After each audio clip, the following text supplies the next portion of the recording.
여러분 혹시 평소에 즐겨 드시던 과일이 오히려 건강을 해치고 있다는 사실을 아셨나요?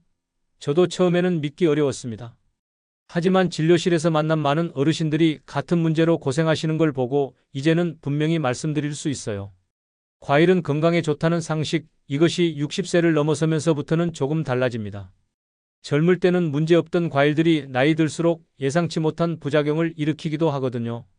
반대로 어떤 과일들은 나이 들수록 더욱 소중한 건강 파트너가 되어주기도 합니다. 오늘은 60세 이후 피해야 할 과일 4가지와 반대로 꼭 챙겨야 할 과일 4가지를 알려드리겠습니다. 작은 선택이 여러분의 건강한 노후를 크게 바꿀 수 있습니다. 지금부터 차근차근 살펴보시죠. 달콤하고 먹기 편한 포도, 은퇴 후 더 자주 찾게 되시죠? 시간 여유가 생기면서 텔레비전 보며 한 송이씩 까먹는 재미가 쏠쏠합니다. 그런데 이 포도가 60세 이후엔 은근히 무서운 결과를 만들 수 있다는 사실 알고 계셨나요? 포도의 가장 큰 문제는 바로 당분 함량입니다. 포도 한 송이에는 각설탕 15개 분량의 당분이 들어있어요. 젊을 때는 신진대사가 활발해서 이런 당분을 빠르게 처리할 수 있었지만 나이가 들수록 인슐린 반응이 둔해집니다. 게다가 포도는 먹기 시작하면 자연스럽게 멈추기 어려운 과일이죠. 한 알, 2알 먹다 보면 어느새 한 송이를 다 드시게 됩니다. 더 심각한 문제는 포도에 들어있는 퓨린이라는 성분입니다. 이 성분이 체내에서 분해되면서 요산이 만들어지는데 나이 들수록 요산 배출 능력이 떨어지면서 관절에 쌓이게 됩니다. 그러면 염증이 생기고 극심한 통증이 찾아오죠. 72세 전직 버스기사였던 박노식 어르신의 이야기를 들려드릴게요. 그분은 은퇴 후 건강관리에 신경 쓰신다며 매일 포도를 챙겨 드셨습니다. 아침에 한 송이, 저녁에 한 송이씩 말이죠. 달콤하고 수분도 많아서 목도 축이고 영양도 채운다고 생각하셨거든요. 그런데 3개월쯤 지나면서 이상한 증상이 나타나기 시작했습니다. 밤에 잠들 무렵이면 발가락 끝이 콕콕 쑤셔오더니 어느 날 새벽에는 발가락이 불에 데인 듯 아파서 잠을 설쳤다고 하세요. 처음에는 신발이 안 맞아서 그런 줄 알았답니다.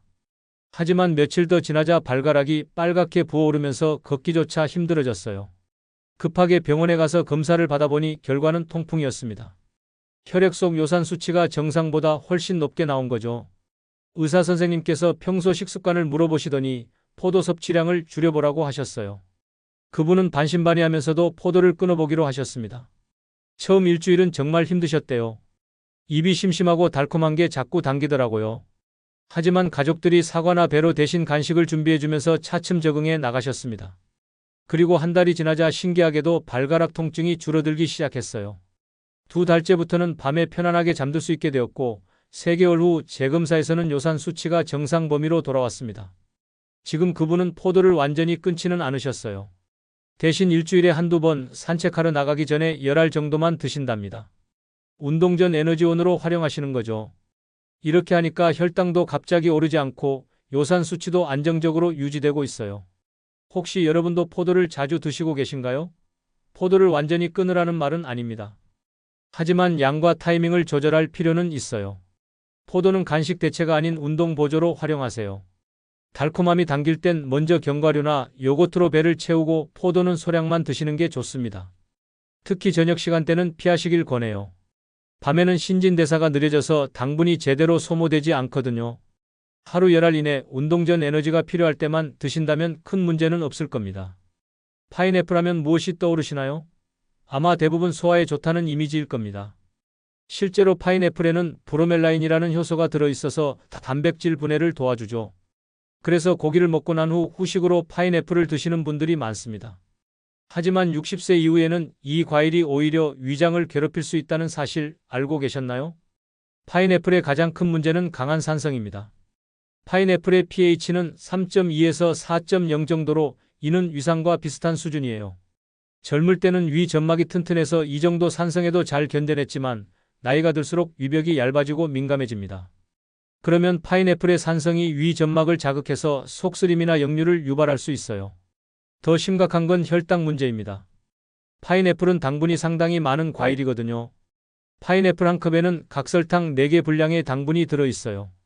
게다가 파인애플에 들어있는 과당은 흡수가 빠른 편이라 혈당을 급격히 올릴 수 있습니다. 당뇨나 전당뇨가 있으신 분들에게는 특히 위험하죠. 또 하나 주의할 점은 약물과의 상호작용입니다. 파인애플에 들어있는 브로멜라인이 혈액 응고를 방해할 수 있어서 혈압약이나 혈전 방지약을 드시는 분들은 출혈 위험이 높아질 수 있어요. 여러 약을 드시는 어르신들에게는 예상치 못한 부작용을 일으킬 수 있는 거죠. 74세 한미정 어르신의 경험을 말씀드릴게요. 그분은 평소 소화가 잘 안 되는 편이라 저녁마다 파인애플 두세 조각을 드셨습니다. 텔레비전에서 파인애플이 소화에 좋다고 해서 시작하신 습관이었어요. 처음 한두 달은 별다른 문제가 없었는데 점점 이상한 증상들이 나타나기 시작했습니다. 먼저 속쓰림이 심해졌어요. 특히 파인애플을 먹고 난 후 30분 정도 지나면 가슴이 타는 듯한 느낌이 들면서 신물이 올라왔답니다. 처음에는 나이 들어서 그런가 보다 했는데 점점 더 심해지더라고요. 밤에 누우면 더 심해져서 잠들기가 어려워졌어요. 그러던 어느 날은 어지럼증까지 생겼습니다. 아침에 일어나려는데 머리가 핑 돌면서 일어설 수가 없더라고 하시더라고요. 가족들이 걱정해서 병원에 모시고 갔는데 혈당이 평소보다 많이 높게 나왔어요. 그분은 당뇨는 아니었지만 경계선 수준이었거든요. 의료진에서 평소 식습관을 자세히 물어보시더니 파인애플 섭취를 줄여보라고 권했어요. 파인애플의 산성이 위를 자극하고 당분이 혈당을 불안정하게 만들 수 있다는 설명이었습니다. 그분은 반신반의하면서도 파인애플을 끊어보기로 하셨어요. 대신 소화를 돕고 싶으면 파파야나 키위 같은 다른 과일을 추천받으셨습니다. 파파야에도 소화 효소가 들어있지만 산성이 훨씬 약하거든요. 키위도 마찬가지로 소화를 돕는 효소가 있으면서 비타민C까지 풍부해요. 파인애플을 끊고 파파야와 키위로 바꾼 지 2주 정도 지나자 속쓰림이 눈에 띄게 줄어들었습니다. 밤에도 편안하게 잠들 수 있게 되었고 어지럼증도 사라졌어요. 한 달 후 재검사에서는 혈당도 안정적인 범위로 돌아왔습니다. 지금 그분은 가끔 외식할 때 파인애플이 나오면 한두 조각 정도만 드신다고 해요. 하지만 집에서 따로 사서 드시지는 않아요. 대신 부드러운 파파야나 키위로 소화를 돕고 계십니다. 혹시 여러분도 소화 때문에 파인애플을 자주 드시고 계신가요? 소화를 돕고 싶으시다면 파인애플보다는 파파야나 키위 같은 대체 과일을 선택해 보세요. 산도가 높은 과일은 공복이나 저녁에는 피하시는 게 좋고 꼭 드셔야 한다면 식후 소량만 드시길 권합니다. 비타민C 대표 과일 오렌지, 면역에 좋다고 매일 챙겨 드시죠? 특히 감기 기운이 있을 때면 오렌지 주스부터 찾게 됩니다. 실제로 오렌지 하나에는 하루 필요한 비타민C의 90%가 들어있어요. 그런데 60세 이후엔 이 비타민C의 왕이 예상 못한 부작용을 가져올 수 있다는 사실 알고 계셨나요?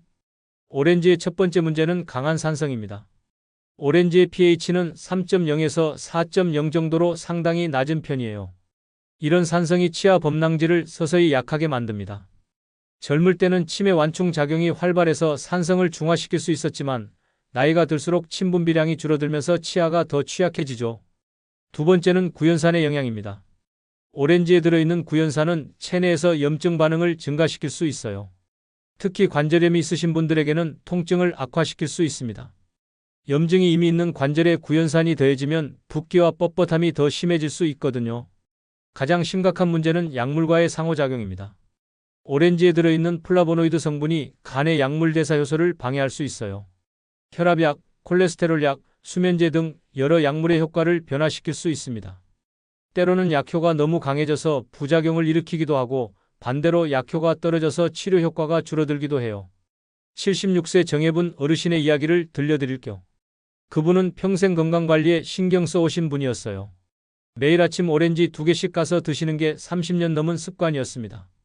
비타민C도 충분히 섭취하고 면역력도 기를 수 있다고 생각하셨거든요. 그런데 70세를 넘어서면서부터 이상한 증상들이 나타나기 시작했습니다. 먼저 치아가 유난히 시리더라고 해요. 찬물을 마시거나 찬 공기를 마실 때마다 치아가 쑤셔왔어요. 치과에 가보니 범랑질이 많이 마모되어 있다고 하더라고요. 나이 들어서 그런가 보다 했는데 계속 오렌지를 드시면서 상태가 더 악화되었습니다. 더 심각한 건 무릎 상태였어요. 예전부터 관절염이 조금 있으셨는데 최근 들어 통증이 훨씬 심해졌어요. 아침에 일어날 때 무릎이 뻣뻣해서 한참 움직여야 겨우 펴질 정도였습니다. 계단 오르내리기도 힘들어졌고 장시간 앉아있다가 일어설 때는 무릎에서 소리까지 나더라고 해요. 그러던 어느 날 혈압약을 바꾸면서 의사선생님께서 평소 식습관을 자세히 물어보셨어요. 오렌지를 매일 2개씩 드신다고 하니 잠시 줄여보라고 하시더라고요. 오렌지의 산성이 치아에 좋지 않고 구연산이 관절 염증을 악화시킬 수 있다는 설명이었습니다. 그분은 처음에는 납득이 안 되셨대요. 비타민C가 몸에 좋은 건 분명한데 오렌지를 줄이라니 말이에요. 하지만 의사 선생님께서 비타민C는 다른 식품으로도 충분히 섭취할 수 있다고 하시면서 빨간 파프리카나 키위, 딸기 같은 대안을 제시해 주셨어요. 반신반의하면서도 오렌지를 주 2회 정도로 줄이고 대신 파프리카와 브로콜리를 늘려보기로 하셨습니다. 처음 2주는 별 변화가 없었는데 한 달쯤 지나자 치아가 덜 시리더라고 해요. 2달째부터는 무릎 뻣뻣함도 눈에 띄게 줄어들었습니다. 3개월 후에는 계단 오르내리기가 훨씬 수월해졌어요. 지금 그분은 오렌지를 일주일에 한 번 정도만 드세요. 대신 다양한 채소와 과일로 비타민C를 섭취하고 계십니다. 치아 건강도 좋아졌고 무릎 통증도 많이 줄어들었어요. 혹시 여러분도 비타민C 때문에 오렌지를 매일 드시고 계신가요? 비타민C가 필요하다면 빨간 파프리카, 딸기, 키위, 브로콜리 같은 다른 식품으로도 충분히 보충할 수 있어요. 오렌지는 주 2회에서 3회 소량으로 줄이시고 비타민C는 다양한 식품에서 분산 섭취하시는 게 좋습니다. 가을이 되면 어김없이 찾게 되는 감, 달콤하고 익숙한 우리나라 대표 과일이죠. 특히 곶감은 겨울철 간식으로 빼놓을 수 없는 별미입니다. 하지만 나이 들수록 이 감이 오히려 몸에 부담을 줄 수 있다는 사실 알고 계셨나요? 감의 가장 큰 문제는 탄닌이라는 성분입니다. 감을 먹으면 입안이 텁텁해지는 느낌, 바로 이 탄닌 때문이에요. 탄닌은 철분과 결합해서 흡수를 방해하는 성질이 있습니다. 나이가 들수록 철분 흡수 능력이 떨어지는데 여기에 탄닌까지 더해지면 빈혈 위험이 크게 높아져요. 특히 여성분들은 더 주의하셔야 합니다. 폐경 후에도 철분 필요량이 줄어들기는 하지만 흡수율도 함께 떨어지거든요. 감을 자주 드시면 그나마 섭취하는 철분마저 제대로 흡수되지 않을 수 있어요. 두 번째 문제는 변비입니다. 탄닌은 장의 수분을 빼앗는 성질이 있어요. 나이가 들수록 장 운동이 느려지는데 여기에 탄닌이 더해지면 변비가 더욱 심해집니다. 특히 곶감은 수분이 말라있는 상태라 변비를 더욱 악화시킬 수 있어요. 세 번째는 당분 문제입니다. 감 하나에는 각설탕 6개 분량의 당분이 들어있어요. 곶감은 수분이 없어진 만큼 당도가 더욱 농축되어 있죠. 혈당 관리가 필요한 분들에게는 상당한 부담이 될 수 있습니다. 69세 윤길자 어르신의 경험을 말씀드릴게요. 그분은 평생 감을 좋아하셨어요. 가을에는 단감을, 겨울에는 곶감을 즐겨 드셨습니다. 특히 곶감은 하루에 서너 개씩 간식으로 드시곤 하셨어요. 달콤하고 씹는 재미도 있어서 텔레비전 보면서 자주 드셨거든요. 그런데 어느 해 겨울부터 이상한 증상들이 나타나기 시작했습니다. 먼저 변비가 심해졌어요. 예전에는 2일에 한 번 정도였는데 점점 3일, 4일로 간격이 길어지더라고 해요. 배도 자꾸 더부룩하고 가스가 차는 느낌이었습니다. 더 심각한 건 피로감이었어요. 조금만 움직여도 금세 숨이 차고 계단 한 층만 올라가도 숨이 헐떡거렸어요. 어지럼증도 자주 생겼고 손톱도 창백해지더라고 하시더라고요. 가족들이 걱정해서 병원에 모시고 갔는데 검사 결과 빈혈이 나왔어요. 의사 선생님께서 평소 식습관을 물어보시더니 곶감 섭취량이 너무 많다고 하셨어요. 곶감의 탄닌이 철분 흡수를 방해하고 장의 수분을 빼앗아서 변비도 악화시킬 수 있다는 설명이었습니다. 그분은 깜짝 놀라셨대요. 몸에 좋은 줄 알고 먹었던 곶감이 오히려 건강을 해치고 있었다니 말이에요. 의료진에서는 곶감을 당분간 끊고 대신 수분이 많은 사과나 배로 바꿔보라고 권했어요. 또 철분이 많은 시금치나 두부 같은 식품을 늘리고 물도 충분히 마시라고 하셨습니다. 처음 일주일은 정말 힘드셨대요. 입이 심심하고 달콤한 게 자꾸 당기더라고 해요. 하지만 가족들이 사과를 깎아주고 물을 자주 권하면서 도와주셨어요. 2주 정도 지나자 변비가 조금씩 나아지기 시작했습니다. 한 달 후부터는 눈에 띄는 변화가 나타났어요. 피로감이 줄어들고 어지럼증도 사라졌습니다. 계단 오르기도 훨씬 수월해졌고 손톱 색깔도 건강해졌어요. 3개월 후 재검사에서는 빈혈 수치가 정상 범위로 돌아왔습니다. 지금 그분은 감을 완전히 끊지는 않으셨어요. 가을에 단감이 나올 때 일주일에 한두 번 정도만 드세요. 곶감은 명절 때 조금씩만 드시고 평소 간식은 사과나 배로 바꾸셨습니다. 물도 하루에 6잔 이상 꾸준히 마시고 계세요. 혹시 여러분도 감이나 곶감을 자주 드시고 계신가요? 감은 특별한 날 소량만 드시고 평소 간식은 수분 많은 사과나 배로 바꾸시는 게 안전합니다. 특히 곶감은 주 1회에서 2회 소량만 드시고 드신 후에는 물을 충분히 마셔주세요. 지금까지 피해야 할 과일들을 말씀드렸는데 그렇다면 어떤 과일이 60세 이후 우리 몸을 되살려 줄까요? 나이가 들수록 더욱 소중해지는 과일들이 있어요. 바로 석류, 블루베리, 체리, 토마토입니다. 이 4가지 과일에는 노화를 늦추고 건강을 지켜주는 특별한 힘이 숨어 있어요. 먼저 석류부터 살펴볼까요? 석류에는 엘라직산이라는 강력한 항산화 성분이 들어 있습니다. 이 성분은 세포 손상을 막아주고 염증을 줄여주는 역할을 해요. 특히 혈관 건강에 도움이 되어서 동맥경화를 예방하고 혈압을 안정시켜줍니다. 또한 여성 호르몬과 비슷한 작용을 해서 폐경 후 여성분들에게 특히 좋아요. 블루베리는 안토시아닌이라는 보라색 색소가 핵심입니다. 이 성분은 뇌세포를 보호하고 기억력을 향상시켜주는 효과가 있어요. 나이가 들수록 걱정되는 치매 예방에도 도움이 됩니다. 또한 눈 건강에도 좋아서 노안이나 백내장 진행을 늦춰줄 수 있어요. 체리에는 멜라토닌이 자연적으로 들어 있습니다. 멜라토닌은 수면 호르몬으로 불리는데 나이가 들수록 분비량이 줄어들어서 잠들기 어려워지죠. 체리를 적당히 드시면 자연스럽게 멜라토닌을 보충할 수 있어서 숙면에 도움이 됩니다. 또한 염증을 줄여주는 효과도 있어서 관절염 통증 완화에도 좋아요. 토마토는 리코펜이라는 빨간색 색소가 특별합니다. 리코펜은 전립선 건강에 도움이 되고 심장 질환과 암 예방에도 효과가 있어요. 특히 토마토는 익혀서 드실 때 리코펜 흡수율이 더 높아집니다. 71세 오상우 어르신의 놀라운 변화 이야기를 들려드릴게요.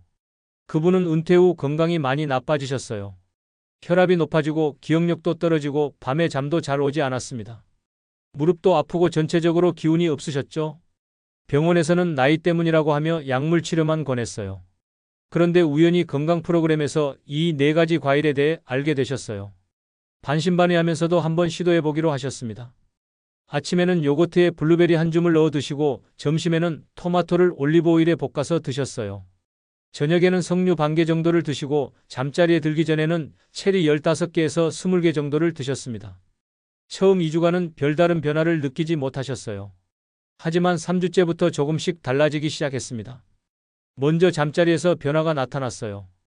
예전에는 밤 12시에 누워도 새벽 2시까지 뒤척이곤 했는데 체리를 먹고 나니 30분 내에 잠들 수 있게 되었어요. 한 달째부터는 더 놀라운 변화들이 나타났습니다. 아침에 일어날 때 개운함이 확실히 달랐어요. 예전에는 아침에 일어나도 몸이 무겁고 피곤했는데 이제는 상쾌하게 일어날 수 있게 되었습니다. 기억력도 좋아졌어요. 며칠 전 일을 깜빡하는 일이 줄어들었고 책을 읽을 때도 집중력이 훨씬 좋아졌어요. 2개월째부터는 신체적인 변화도 뚜렷해졌습니다. 무릎 통증이 많이 줄어들어서 산책하는 시간이 30분에서 1시간으로 늘어났어요. 혈압도 안정되기 시작했고 전체적으로 활력이 생겼습니다. 가족들도 그분이 훨씬 밝아지고 적극적으로 변했다고 하더라고요. 3개월 후 정기검진에서는 더욱 놀라운 결과가 나왔어요. 혈압이 정상 범위로 돌아왔고 콜레스테롤 수치도 개선되었습니다. 염증 수치도 크게 떨어졌어요. 의사 선생님께서도 이런 변화가 놀랍다고 하시면서 계속 지금처럼 관리하라고 격려해 주셨어요. 지금 그분은 이 4가지 과일을 매일 빠뜨리지 않고 드세요. 아침 요거트에는 블루베리, 점심 반찬에는 토마토 요리, 오후 간식으로는 석류, 저녁 후식으로는 체리를 드시는 게 일상이 되었어요. 덕분에 70대 초반이지만 60대처럼 활기차게 생활하고 계십니다. 혹시 여러분도 나이 탓이라며 포기하고 계신 증상들이 있으신가요? 석류 반 개, 블루베리 한 줌, 체리 20알, 토마토 2개를 일상 식단에 넣어보세요. 아침에는 요거트와 블루베리, 석류로 항산화 영양을 채우고 저녁에는 체리 소량으로 숙면을 준비하세요. 토마토는 반드시 익혀서 올리브오일과 함께 드시는 게 중요해요. 이 4가지 과일을 꾸준히 드시면 분명 몇 달 안에 변화를 느끼실 수 있을 겁니다. 수면의 질이 좋아지고 기억력이 선명해지고 관절 통증이 줄어들고 전체적인 활력이 생길 거예요. 나이는 숫자일 뿐이라는 말, 이 과일들과 함께라면 실감하실 수 있을 겁니다. 여러분, 오늘 말씀드린 내용들이 조금은 의외였을지도 모르겠어요. 건강에 좋다고 알려진 과일들이 나이 들어서는 오히려 부담이 될 수 있다니 처음에는 믿기 어려우실 수도 있겠죠. 하지만 나이 든다는 건 쇠퇴가 아닙니다. 그저 몸이 새로운 균형을 원한다는 신호일 뿐이에요. 젊을 때와 똑같이 먹고 똑같이 생활할 수는 없지만 몸의 변화에 맞춰 지혜롭게 선택한다면 더 건강하고 활기찬 노후를 만들어갈 수 있어요. 어떤 과일을 선택하느냐가 여러분의 건강과 독립적인 삶을 좌우합니다. 작은 변화처럼 보이지만 매일 반복되면서 큰 차이를 만들어냅니다. 오늘부터 포도, 파인애플, 오렌지, 감은 줄이고 석류, 블루베리, 체리, 토마토를 매일 챙겨보세요. 처음에는 입이 심심하고 습관을 바꾸기 어려우실 수도 있어요. 하지만 몸이 좋아지는 걸 느끼시면 자연스럽게 새로운 습관이 될 겁니다. 분명 몇 달 후 여러분의 몸과 마음은 더 가벼워지고 더 희망차게 변해 있을 거예요. 건강한 선택은 건강한 미래를 만듭니다. 오늘부터 시작해 보세요. 여러분의 밝은 내일을 응원합니다.